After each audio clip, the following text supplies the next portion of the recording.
Well, first of all, congratulations for COVID-19 Ground Zero here. Now tell us, how do you feel that this is being showcased here at Dances with Films Festival? So I'm very grateful and very happy. This is our West Coast theatrical premiere, and it's an amazing place, magical. And I'm happy we're here in person, and we're gonna have an audience and people to see and react, and real people. I'm happy to be here and contribute to this film in a small way. Laura really, and Mustafa, the director, really pulled this thing through. We shot in France, shot in America, doing COVID, and for me to just be a small part of it, I'm thrilled.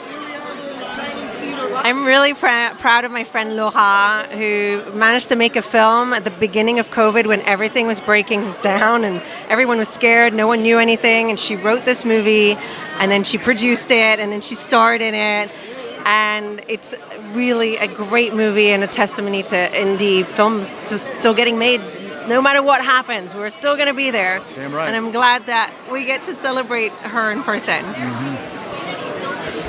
I'm particularly proud that one of the most prestigious festivals celebrating independent cinema is showcasing us. And I'm very grateful that we get to represent director Mustafa Ozgun, who is following us from France here. And to have the score that I composed for it play in this place is really something very significant for everybody who is involved in cinema, because this is an historic place. For me, it was very touching to work on this film because of the moment, and I really loved the team effort.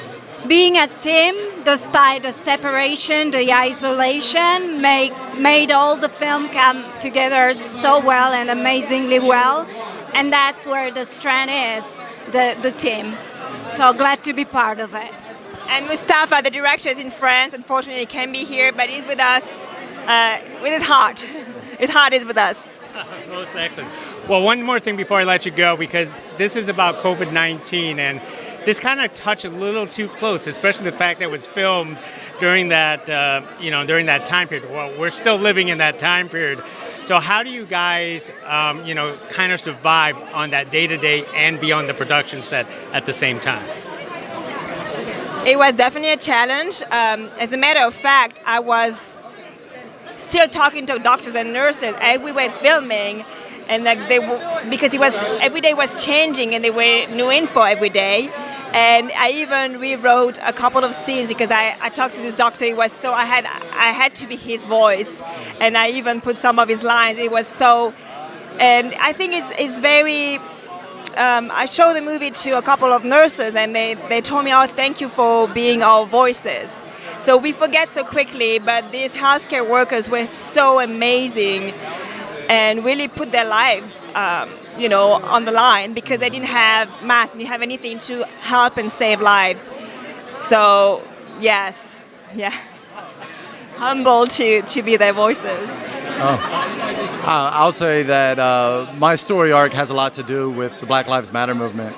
And we were shooting, just as we were shooting in pandemic, we were shooting during the height of protests in LA. So we're shooting in the very streets that I was in protesting just a day or two prior, which really merges that line between art and reality in a way that this movie does an extraordinarily great job of doing.